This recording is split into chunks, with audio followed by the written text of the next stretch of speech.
Olá, o Entrevistas dessa semana tem como convidado o teólogo Marco Marcon. Bem-vindo. Oi, tudo bom, Caio?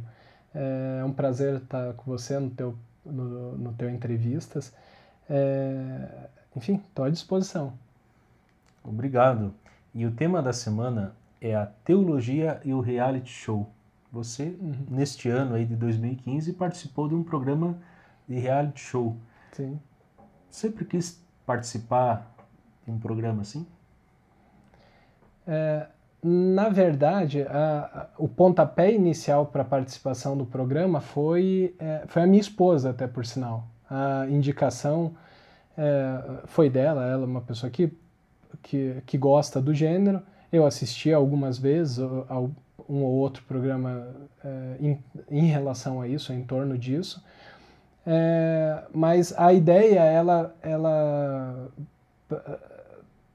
se tornou palatável para mim no momento em que eu já estava na minha reta final de preparação do meu mestrado, então os conteúdos que eu tinha para leituras, enfim, eles estavam se encerrando e eu só ficaria para esse ano para parte da dissertação do mestrado. Então esse tempo à disposição permitiu fazer um projeto ou entrar num projeto como esse. Então, como que eu acabei entrando no projeto? Até a nossa temática aqui é teologia e reality show. Então, o que teria a ver, talvez, uma coisa com a outra, né? E ela teria tudo a ver se a gente conseguir encarar um reality show como um local de missão. Como um local onde você pode levar um conteúdo diferenciado e, principalmente, a teologia, que é tão marcada por um meio acadêmico. E um programa como esse, extremamente popular, popular em todos os sentidos, desde popular a ter 30, 40 milhões de pessoas que assistem, a os conteúdos que oferecem. São muito populares. Então não tem a erudição, como por exemplo, dos conteúdos que se tem no meio acadêmico, e hoje a teologia ela está mais relegada ao meio acadêmico. A voz dela está dentro do meio acadêmico. E eu vi como uma oportunidade de alguma forma aparecer, tanto o nome teologia e a profissão, teólogo. Quer dizer, quem que é teólogo? Qual que é a referência de teólogo? Tem alguns teólogos que, enfim, são colunistas até de jornais, esse tipo de coisa, mas realmente é a profissão que é relegada a uma ou outra figura muito conhecida ou então padre. E no meu caso eu sou um leigo, sou uma pessoa casada, assim como tem vários teólogos que têm um perfil muito parecido com o meu, só que ficam relegados a só o meio acadêmico. Então a intenção seria essa. Você acha que você cumpriu a sua missão nesse programa? Em parte, sim. Gostaria que tivesse... eu gostaria que tivesse tido um maior impacto nesse sentido. Por que eu digo em partes? Aquelas pessoas que tiveram acesso aos conteúdos que eu oferecia, assim como com os meus interlocutores ali dentro, que eram pessoas também eruditas, como o poeta Adrilles, a educadora de artes a Marisa, enfim, o próprio Fernando e a Aline, que tem uma questão de trabalhos sociais também, no Afro-Reg e tal. Nós tivemos várias conversas bastante aprofundadas lá dentro. E que pessoas que tinham o pay-per-view, ou então que acompanhavam diariamente no Globo.com, tiveram a oportunidade de absorver esse conteúdo e são pessoas que nas minhas mídias sociais deram continuidade a esse contato. Então, são pessoas do Brasil inteiro que acabam voltando, até mesmo voltaram a se interessar por conteúdos dentro da igreja ou coisas que elas não entendiam ou não entendiam a respeito das religiões ou principalmente da teologia católica e de repente descobriram que tem um lugar ou tem pessoas que são interessadas por isso. Então nesse sentido foi interessantíssimo. O que foi um pouco frustrante, embora a gente sabia também da possibilidade disso, até por uma questão de necessidade popular, apelo popular, né, para a grande massa, foi a questão das edições.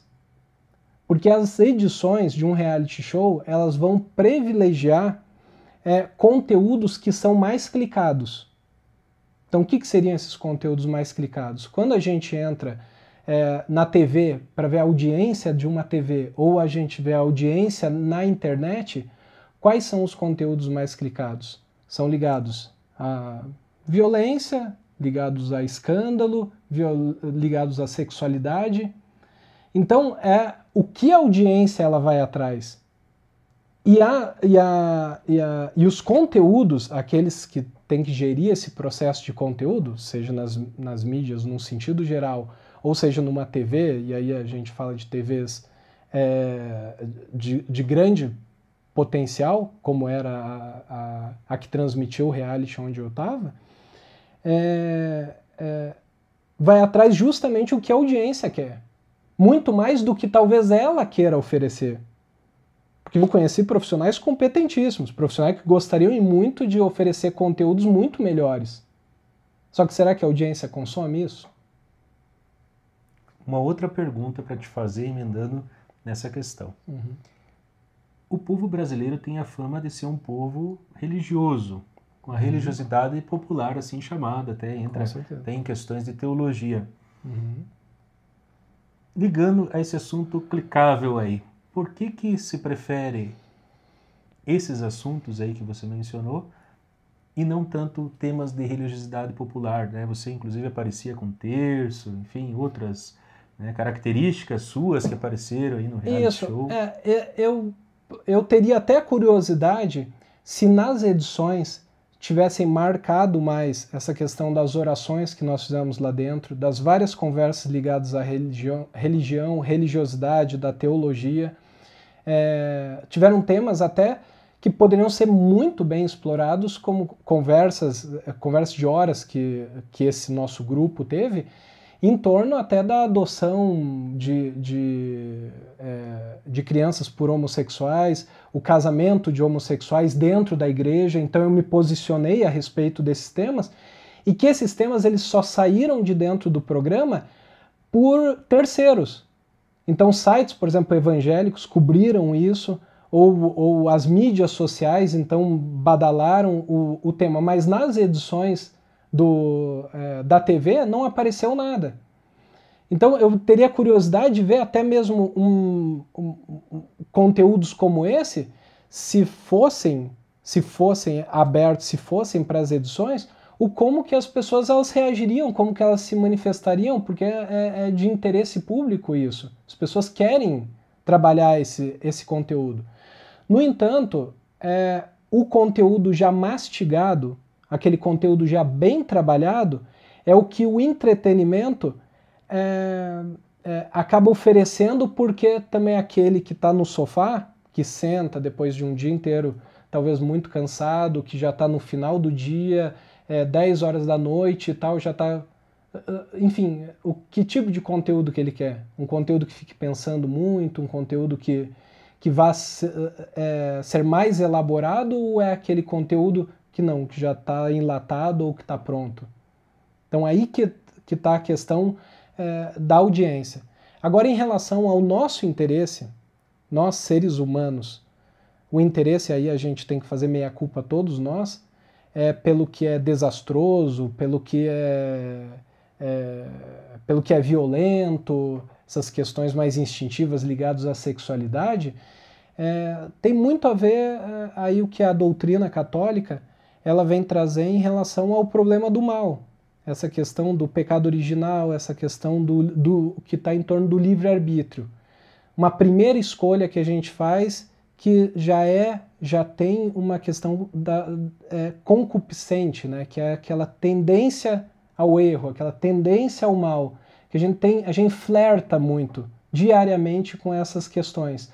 Então, como a gente flerta no nosso interior, a gente flerta com isso no nosso íntimo, quando escancara numa imagem ou quando escancara numa notícia isso, já salta aos nossos olhos buscar o interesse por aquele conteúdo. Porque muitas vezes é reprimido dentro de nós. Toda essa agressividade, toda essa violência, todo esse aspecto mais maligno que a gente tenta lapidar, a gente tenta lidar até mesmo para conviver em sociedade, né? Então acho que essa questão do acesso que o público busca e o próprio reality show daí vai acabar mostrando, que é ligado àquela sexualidade desenfreada, que são os conflitos, é uma coisa que é uma micro-sociedade. Então aí que entraria também um pouco do que a gente estava conversando sobre o que tem a ver a teologia com o reality show. No final das contas, o reality show ele também se torna interessante quando você o vê como uma micro-experiência sociológica, onde pessoas se ofereceram a estar naquela situação ali para que outros seres humanos vejam como está a sociedade. Porque aquelas pessoas que estão ali, aqueles comportamentos que estão acontecendo ali, não são muito diferentes do que está aqui fora. E é interessante, Marco, que a sua pesquisa no mestrado, né, o que você vem pesquisando já há um bom tempo, é sobre a questão do mal. Para muitas religiosidades, aí posso falar de modo mais claro, dentro do cristianismo, se ouve muito falar que seria um mal, digamos assim, assistir um tipo de programa voltado aí para o reality show ali voltado para essas questões de sexualidade, enfim, tudo aquilo que você falou. Sim. Né? Então, eu acho que esse ponto já é um ponto, né, aproveitando aqui da entrevista para mencionar, que acho que talvez no seu caso até chamou mais atenção, né, o fato de ser teólogo justamente por essa situação de dizer, olha, não vejam, isso aqui não é legal, enfim. Existe uma polêmica, a gente não tem como negar que existe. Perfeito. Como no caso é rotulado, né? O programa ele tem realmente esse rótulo que ele traz um conteúdo ruim e que é algo mal dentro do contexto a família, no contexto da assim, televisão, né? não tenha dúvida nenhuma. Só que, em primeiro lugar, como missão, eu acho que todo cristão ele está chamado para não ser do mundo, mas ele estar no mundo. E essa era a minha missão lá dentro. Se na minha conduta ligado à minha sexualidade, ligado às minhas questões éticas, ligado ao que eu vim trazer de alguma forma como testemunho nas minhas atividades, na minha ação orante, eu vim contribuir com algo, com o bem, aí aquele mal que poderia existir, ele vai estar preenchido desse bem. Assim como não somente eu, mas outras pessoas também virtuosas que puderam estar lá e de alguma forma preenchem um lugar que possa estar vazio.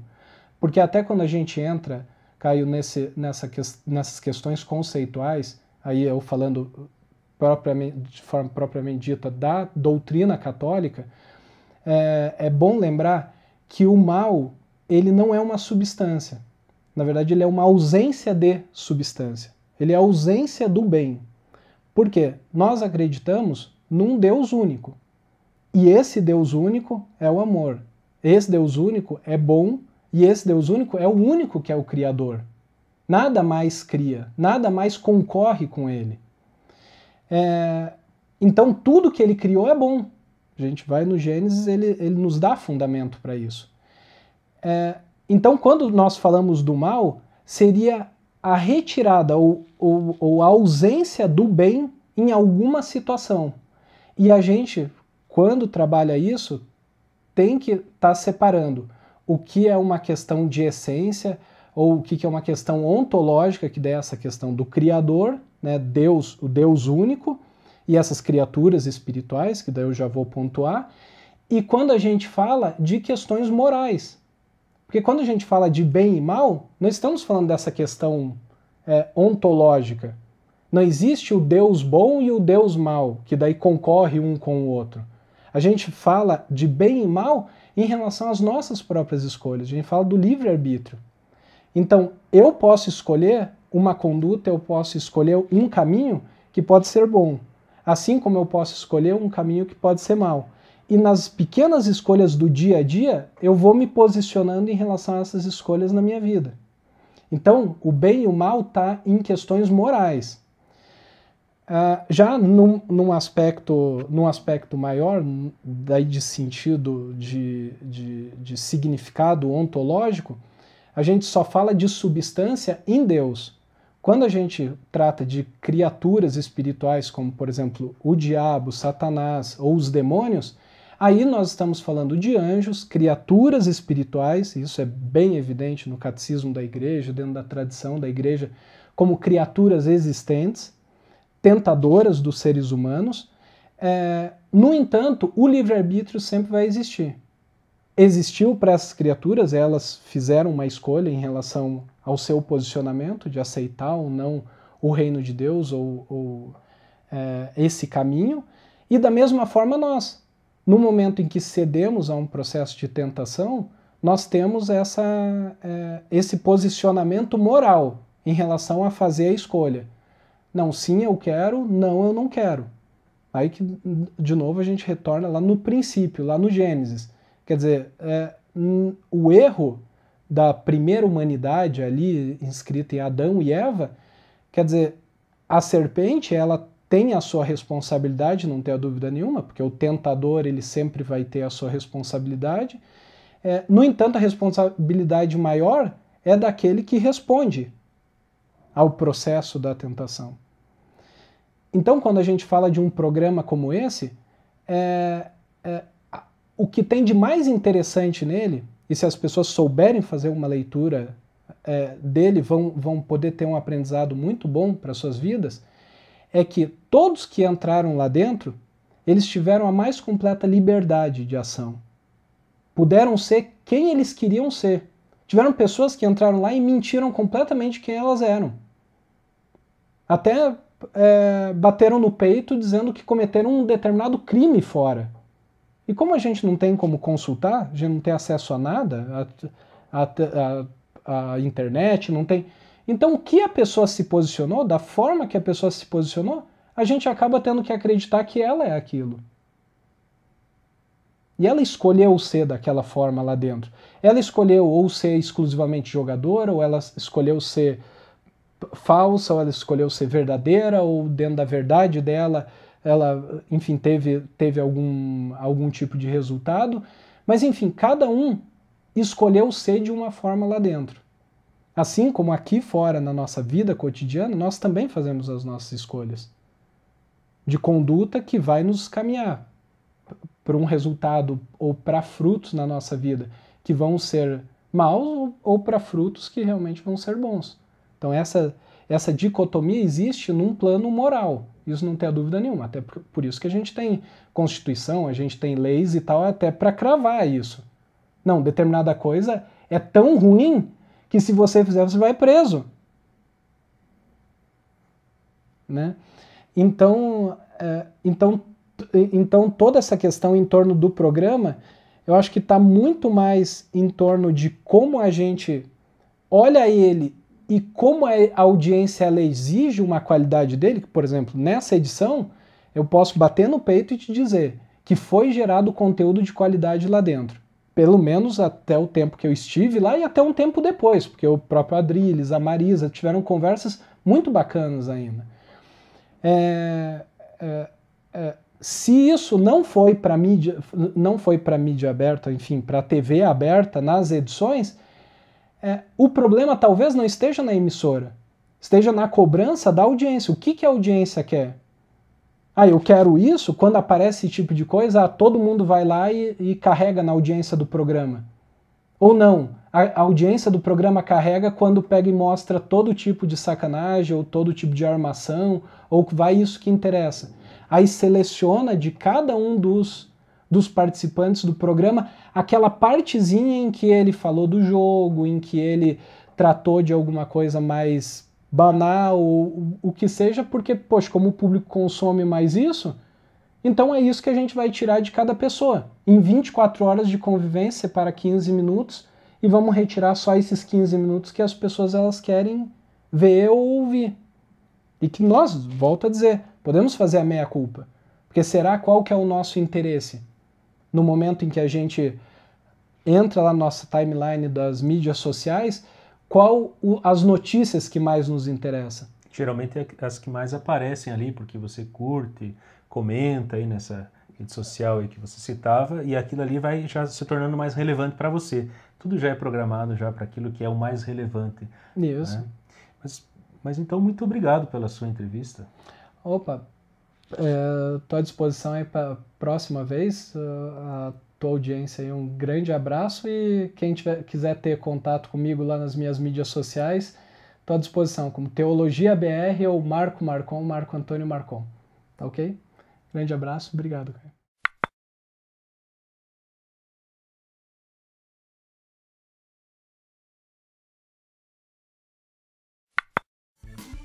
Se você gostou desse vídeo, clique em gostei logo abaixo dele e ajude-nos a divulgá-lo. Aproveito para te convidar para acompanhar as próximas entrevistas que serão publicadas neste canal. Para acompanhá-las, clique na palavra inscreva-se que você vê aí na tela. Até mais!